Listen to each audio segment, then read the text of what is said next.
Subscribe करें आपका अपना YouTube चैनल टारगेट परीक्षा को और बेल आइकॉन को दबाएं, जिससे हमारी वीडियोस की नोटिफिकेशन आपको सबसे पहले मिले। हाय दोस्त, मैं चंद्रशेखर और स्वागत है आपका टारगेट परीक्षा में।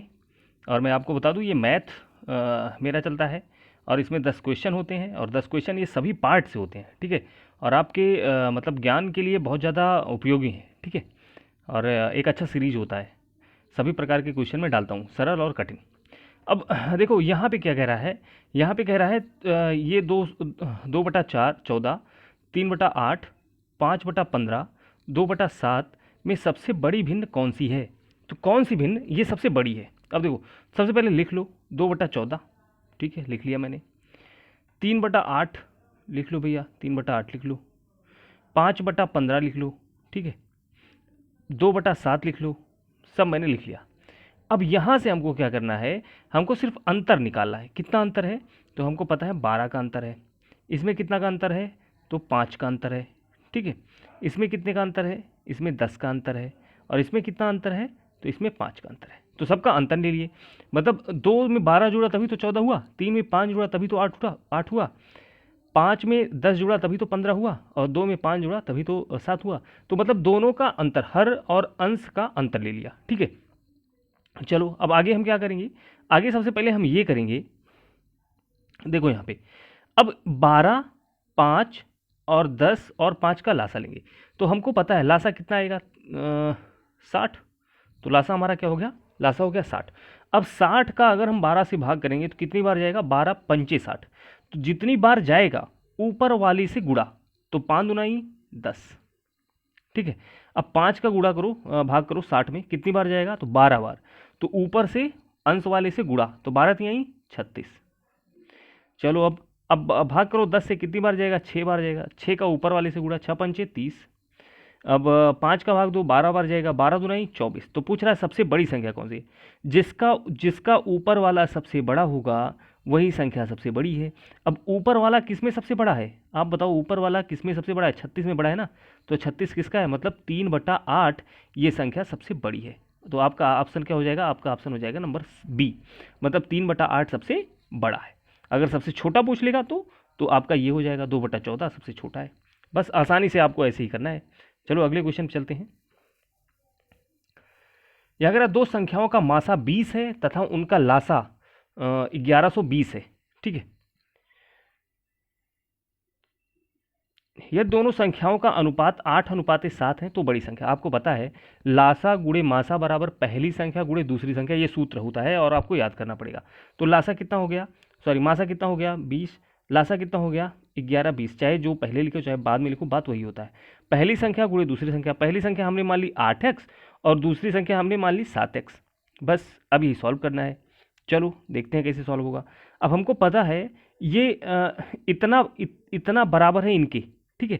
तो हम काट सकते हैं, आसानी से काट सकते हैं। 4 दुनाई 8 और 4 पंचे 20, ठीक है। ये कट गया, चलो 2 से काट लो, 2 से ये 5 बार गया और 2 पंचे 10, 2 छक 12, 560 हो गया। 7 से काट लो, 7 8 56, कितना आ गया, 8 पंचे 40, मतलब 400 बराबर एक्स स्क्वायर। यहाँ क्योंकि पूरा पूरा कट गया है, एक्स एक्स एक्स और एक्स ही तो बचा है, तो एक्स का एक्स से गुणा करेंगे तो हम क्या आ जाएगा, एक्स स्क्वायर। अगर एक्स स्क्वायर बराबर 400 है तो एक्स बराबर कितना हो जाएगा 20, एक्स बराबर कितना हो जाएगा 20। हमसे छोटी संख्या पूछी है, तो छोटी संख्या क्या है, छोटी संख्या है 7। तो 7 का गुणा हम 20 से कर देंगे, कितना आएगा 7 गुणे 20 बराबर 140। 140 क्या हो गया, कहीं कुछ गलत हुआ, क्या पूछा है, तो बड़ी संख्या पूछी है, ठीक है। एक मिनट, तो यहाँ से बड़ी संख्या पूछी है, तो बड़ी संख्या है 8। तो 8 इंटू कितना हम करेंगे, गुणे 20। तो 8 गुणे 20 कितना हो जाएगा 160। तो आपका आंसर क्या हो गया, ऑप्शन नंबर बी। क्योंकि हमसे बड़ी संख्या पूछा था इसलिए हम 8 से 8 में गुणा करेंगे, एक्स बराबर जो आया है। अगर छोटी संख्या पूछी होती तो हम 7 से गुणा करते, ठीक है। तो हमारा 140 आता। चलो आसान था, आगे चलते हैं। कह रहा है एक आयताकार भूखंड जिसकी लंबाई 40 मीटर और चौड़ाई 35 मीटर है। इसके इसके अंदर की ओर चारों ओर 5 मीटर चौड़ा रास्ता है। तो रास्ते का क्षेत्रफल देखो, पहले ये मैं आपको बता देता हूँ। ये एक बाग है, ठीक है, ये आयताकार है और इसके अंदर क्या है, इसके अंदर एक रास्ता है। ठीक है, तो रास्ता कौन सा है, रास्ता हम देख लेते हैं कौन सा है, ये रास्ता है। ठीक है, इसके चारों ओर 5 मीटर चौड़ा रास्ता है। तो हमसे रास्ते का क्षेत्रफल पूछा जा रहा है। अब आप मुझे बताओ, अगर इनकी इनकी लंबाई चौड़ाई कितनी है 40 और चौड़ाई कितनी है 35, तो लंबाई और चौड़ाई क्या है 40 और 35 है। ठीक है, तो अंदर वाले क्या, अंदर वाले भाग का हम लंबाई चौड़ाई बता सकते हैं, बिल्कुल बता सकते हैं। कितना होगा, कितना होगा, अगर 5 मीटर लंबा चौड़ा रास्ता है, अगर ये रास्ता 5 मीटर का लंबा है और चौड़ा है, तो अंदर वाली जो लंबाई होगी वह कितनी होगी, लंबाई उसकी हो जाएगी 10 कम कर दो, तो लंबाई हो जाएगी 30 और चौड़ाई कितनी हो जाएगी 25, यही है। ठीक है, अब हम क्या करेंगे, बड़े वाले क्षेत्रफल में से छोटा वाला क्षेत्रफल हम माइनस कर देंगे। जैसे देखो, यहाँ मैं सॉल्व करता हूँ, ये यहाँ पे देखो, तो बड़ा वाला क्षेत्रफल कितना हो जाएगा 40 इंटू 35। ठीक है, अब माइनस, बड़े वाले में से छोटा हमको माइनस करना है, 30 गुणे 25, ये हमको माइनस करना है, क्योंकि पूरे क्षेत्रफल में से जब हम छोटा वाला क्षेत्रफल निकाल देंगे तो हमारा वही तो आएगा ना। तो चलो गुणा करो, 5 चौक 20 के शून्य हासिल 2 और 4 3 12 13 14, मतलब 1400 माइनस 25 3 75, 750। तो जब 1400 में से 750 तो आप माइनस करोगे तो कितना आ जाएगा, ये आ जाएगा आपका 4 2 6 650। तो मतलब रास्ते का क्षेत्रफल कितना है 650 वर्ग मीटर। ये आपका सी वाला क्या हुआ, आंसर हुआ। ठीक है, चलो आगे चलते हैं। एक शर्ट का अंकित मूल्य 350 रुपये है। ठीक है, और वह 280 रुपये में उपलब्ध है। तो बताइए उस शर्ट पर कितने प्रतिशत का बट्टा दिया गया। तो बट्टा मतलब छूट दिया गया। अगर 350 रुपये का शर्ट था और हमको 280 रुपये मिला है, तो सीधी सी बात है हमको छूट मिला है, इसलिए हमको शर्ट सस्ती मिली है। कितना सस्ता मिला, तो 70 लाभ गुणे 100 बटा कितने पे 350 पे, यही हमको सॉल्व करना है। चलो काट लेते हैं, एक एक जीरो कट गया, 7 इक्के 7 7 पचे 35, 5 इक्के 5 5 दूना 10, तो 20% हमको क्या मिला है, बट्टा मिला है, मतलब 20% की हमको छूट मिली है। आंसर देखो, कह रहा है एक रेलगाड़ी 130 मीटर लंबी है और वह 70 मीटर लंबी गुफा को 40 सेकंड में पार कर जाती है। तो रेलगाड़ी की गति बताओ किलोमीटर प्रति घंटा में। देखो गति जो पूछा है हमसे, चाल किलोमीटर प्रति घंटा में पूछा है, तो हमने चाल मान लिया x। ठीक है, चाल बराबर दूरी कितनी है, दूरी हमेशा जुड़ती है, चाहे वो ट्रेन की लंबाई हो चाहे वह गुफा हो, हमेशा जुड़ती है, तो दूरी हो जाएगी 200 मीटर। समय कितना हो जाएगा 40 सेकंड। अब देखो x जो हमने माना है वो हमने किलोमीटर प्रति घंटा माना है, तो पहले अब ये जो हमारा दूरी बटा समय है ये तो मीटर प्रति सेकंड में है, तो हमको अपनी दूरी को, हमको अपनी चाल को भी तो चेंज करना होगा मीटर प्रति सेकंड में, तो हम 5/18 से क्या कर देंगे, भाग कर देंगे। ठीक है, बस अब यही हमको सॉल्व करना है, लेकिन हमने x को क्या माना है, किलोमीटर प्रति घंटा माना है। चलो सॉल्व करते हैं। तो 1 जीरो से 1 जीरो कट गया, 4 इक्के 4 4 पंचे 20 और 5 से 5 कट गया, तो x बराबर क्या आ गया, x बराबर आ गया 18 किलोमीटर प्रति घंटा। तो आपका आंसर क्या हुआ, आंसर नंबर बी। तो चाल क्या हुआ 18 किलोमीटर प्रति घंटा। आगे चलते हैं अगले क्वेश्चन पे। कह रहा है एक नर्सरी में जो बच्चे हैं 35 बच्चों को एक कॉलम में खड़ा किया गया तो 18 कॉलम बने। देखो अगर 35 बच्चों को एक कॉलम में खड़ा किया गया तो 18 कॉलम बने, इसके मतलब 35 गुणे 18, इतने ही तो बच्चे हैं, 35 कॉलम है, 18 कॉलम है और हर कॉलम में 35 बच्चे हैं, तो बच्चों की संख्या हो जाएगी 35 गुणे 18।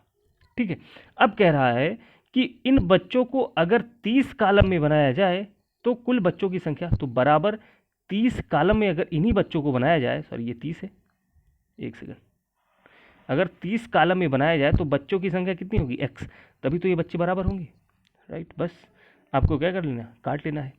तो चलो तो 5 सते 35, 5 छक 30, 6 इक्के 6, 6 दूनी 18, तो 7 दूनी 14, x बराबर क्या आ गया 14। तो अगर 30 कॉलम रहेंगे तो 30, कुछ गड़बड़ हुआ क्या, तो हर कॉलम में कुल बच्चे खड़े हो सकेंगे, 7 दूनी 6 त्रिक 18 रहेगा, तो यहाँ से थोड़ा सा गलत हुआ है, 6 त्रिक 18, तो 7 त्रिक आ जाएगा कितना, x बराबर आ जाएगा 21। ठीक है, तो बच्चों की संख्या क्या हो जाएगी 21 हो जाएगी। ठीक है, मतलब कितने बच्चे खड़े होंगे एक कॉलम में, तो 21 बच्चे। आगे चलते हैं। कह रहा है 14 लोग एक काम को 12 दिन में पूरा कर सकते हैं। 4 दिन तक काम करने के बाद 2 कामगार और इसमें जुड़ जाते हैं, तब काम कितने दिन में पूरा कर लिया जाएगा। देखो पहले 14 लोग हैं, जब 14 लोग हैं तो वही काम कितने दिन में समाप्त हो रही है, 12। तो इसके मतलब टोटल काम कितना है, 14 गुणे 12, तो 12 चौक 48, 8, 12 के 12 4 16, मतलब टोटल काम है 168। ठीक है, चलो अब क्या कह रहा है, अब यहाँ से ध्यान से पढ़ो। कह रहा है 4 दिन काम करने के बाद, 4 दिन काम करने के बाद 2 कामगार और आ जाते हैं। तो अच्छा, जो 4 दिन ये काम होता है ये 14 ही लोग तो करते हैं 4 दिन, क्योंकि अभी 14 लोग ही हैं और ये 4 दिन 14 लोग ही काम कर रहे हैं। तो ये 4 दिन 14 लोग कितने दिन कितना काम कर देंगे, तो 4 चौक 16 के 6 हासिल 1, 4 1 के 4 1 5, मतलब 56 काम कर दिए। तो मतलब 14 लोग 4 दिन में 56 काम कर दिए। अच्छा कितना काम बचा, चलो बचा वाला काम निकाल लो भैया। बचा कितना काम, 2 1 1, 112 काम बचा। अब 112 काम, अब देखो अब 2 कामगार और आ जा रहे हैं, 14 थे अब 16 हो जा रहे हैं। 16 लोग उसे कितने दिन में करेंगे, मैंने मान लिया 16 लोग उसे x दिन में करेंगे, बराबर कितना काम है, 112 काम है। बस अब यही आपको सॉल्व कर लेना है। तो चलो इसको काट लेते हैं। 4 चौक 16 और 4 दुनाई 8, 4 8 32, ठीक, 4 1 के 4, 4 7 28। ठीक है, तो x बराबर क्या आ गया, x बराबर आ गया 7। तो शेष काम जो बचा है वो 16 लोग कितने दिन में कर देंगे, 7 दिन में कर देंगे। ये हमारा आंसर हुआ। ठीक है, और देखो ये एक तरीका है जो सबसे आसान तरीका है, और भी तरीके हैं जो मैं आपको बता देता हूँ, जो थोड़ा लगाए जाते हैं, लेकिन आपका जब कैलकुलेशन अच्छा हो जाएगा तो आप कर सकते हो। देखो 14 गुणे 12 इतना काम बराबर है कितने लोगों का, 14 गुणे 4 दिन बाद, 4 दिन काम कर रहे हैं, और प्लस 2 दिन बाद मतलब 16 गुणे x। आप इसको भी सॉल्व कर लोगे तो वही बात हुई।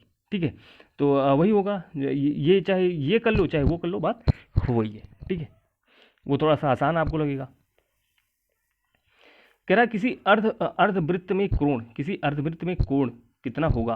देखो एक अर्धवृत्त है अगर मान लो, तो ये एक अर्धवृत्त है, तो इसमें कोण कितना हो सकता है, अधिकतम कोण कितना हो सकता है। तो अधिकतम जो कोण हो सकता है ना वो 90 अंश से अधिक नहीं हो सकता। मतलब ये समझ लो, ये कोण बना हुआ है, तो ये हमेशा क्या होता है, ये हमेशा 90 अंश का होता है। ठीक है, कितना मतलब 90 अंश से अधिक नहीं हो पाएगा, तो ये हमेशा कितना होता है, 90 अंश का होता है। एक अर्धवृत्त में बना कोण हमेशा 90 अंश का होता है। ये आपको याद कर लेना, बस दिमाग में सेट कर लेना है। आगे चल रहे हैं। कह रहा है एक मूलधन और उस एक वर्ष के ब्याज के बाद मिश्रधन का अनुपात 11:10:12 है। मतलब मूलधन इतना है, मिश्रधन इतना है, तो कितना ज़्यादा हो रहा है, 2। लाभ गुणे 100/10 किस पे, 10 पे ही। तो बस यही सॉल्व कर लो। एक जीरो से एक जीरो कट गया, क्या आ गया, 20। तो आपका 20% क्या आ गया, आसान है। ये मूलधन है और ये मिश्रधन है, तो मूलधन से मिश्रधन कितना ज़्यादा हुआ है, 2 ज़्यादा हुआ है। बस कितना लाभ हुआ है, 2। लाभ गुणे 100 क्रय मूल्य, यही वाला सिस्टम लगा लो। तो 10 पे, 10 से ज़्यादा हुआ है ना, तो 10 पे नीचे। आगे ये देखो एक अच्छा सवाल है। कह रहा है एक आदमी एक नदी में धारा के विपरीत 32 किलोमीटर दूरी तय करता है। देखो मैंने मान लिया u और v प्लस u बराबर कितना है, मतलब चाहे एक्स वाई आप मान लो, चाहे भी यू मान लो, दोनों सेम है। तो जो 32 किलोमीटर की दूरी है उसको कितने समय में तय कर रहा है, 8 घंटे में। ठीक है, तो हमको यहाँ से भी प्लस यू का हमको चाल मिल जाएगा, बिल्कुल मिल जाएगा। चलो यहाँ देख लेते हैं, ये भी माइनस यू बराबर कितना है, यहाँ से ये 48 किलोमीटर की दूरी कितने समय में तय कर रहा है, 8। तो ये भी हमको सॉल्व कर लेना है। हमको भी माइनस यू मिल जाएगा, दोनों मिल जाएगा। देखो कैसे, 8 के 8, 8 चौक 32, 8 के 8, 8 छक 48। मतलब जो चाल है वो हमारा क्या हो गया, यहाँ से थोड़ा सा गलत हुआ है, ये माइनस है और ये प्लस है। ठीक है, क्योंकि प्लस वाला ज़्यादा टाइम लेगा ना, मतलब हमेशा उसका चाल ज़्यादा रहेगा भाई। तो अब देखो यहाँ से सॉल्व कर लो, x प्लस वाई बराबर कितना, सॉरी v प्लस यू बराबर कितना है, 6, और v माइनस यू बराबर कितना है, 4 है। बस यही हमको सॉल्व करना है। यू क्या हुआ, यू कैंसिल हो गया, क्योंकि प्लस माइनस है। और 2v बराबर कितना आ गया 10, तो v बराबर आ गया 5। अगर v बराबर 5 तो u बराबर 1, मतलब धारा की चाल क्या हो गई 1 किलोमीटर प्रति घंटा। ठीक है, आसान है। बस हमको ऐसे सवालों में सिर्फ चाल ज्ञात कर लो, आपका आंसर आ जाएगा। ठीक है, आगे चलते हैं। कह रहा है एक समलंब चतुर्भुज की समांतर भुजाएं क्रमशः 8 और 10 सेंटीमीटर है और इनका क्षेत्रफल 90 वर्ग सेंटीमीटर है। तो समांतर चतुर्भुज की दूरी, देखो समांतर चतुर्भुज क्या होता है, ये होता है। ठीक है, अब यहाँ कह रहा है ये एक 8 है और एक 10 है। ठीक है, तो इनके बीच की दूरी, ये दूरी पूछ रहा है। ठीक है, तो हमेशा क्या होता है, देखो समांतर चतुर्भुज का जब हम क्षेत्रफल निकालते हैं तो होता है 1/2 समांतर भुजाओं का योग, मतलब 18, और गुणे ऊंचाई। तो ऊंचाई हमने क्या मान ली है, ऊंचाई हमने मान ली x। ठीक है, बराबर कितना है, यही तो होता है क्षेत्रफल बराबर 90 है। बस अभी हमको यही सॉल्व करना है। चलो भैया, 2 इक्के 2, 2 9 18। ठीक है, 9 इक्के 9, 9 10 10। तो x बराबर क्या आ गया, x बराबर आ गया 10। तो हमारा x बराबर क्या आ गया 10, मतलब ऊंचाई कितनी है हमसे, यही तो दोनों समांतर भुजाओं की दूरी ही तो पूछी है। तो दूरी कितना आ गया 10 सेंटीमीटर। आंसर ए वाला आपका आंसर है। ठीक है, बस आज के लिए इतना ही। अब मिलते हैं अगले वीडियो में। अब और आपके लिए मैं अच्छा क्वेश्चन ढूंढ के लाता हूँ। अगर देखो, आपको मैं ये नहीं कहता आपको कुछ नहीं आ रहा है, इसमें ऐसे कठिन क्वेश्चन नहीं डालता कि आपको कोई भी ना आए। इसमें ऐसे क्वेश्चन डालता हूँ जो पेपर में आए हुए हैं, वही मैं क्वेश्चन डालता हूँ। ठीक है, और जिनकी आने की संभावना बहुत ज़्यादा है। तो और इसमें आसान भी होते हैं, कठिन भी होते हैं। ठीक है, तो चलो अगले वीडियो में मिलते हैं। Thank you.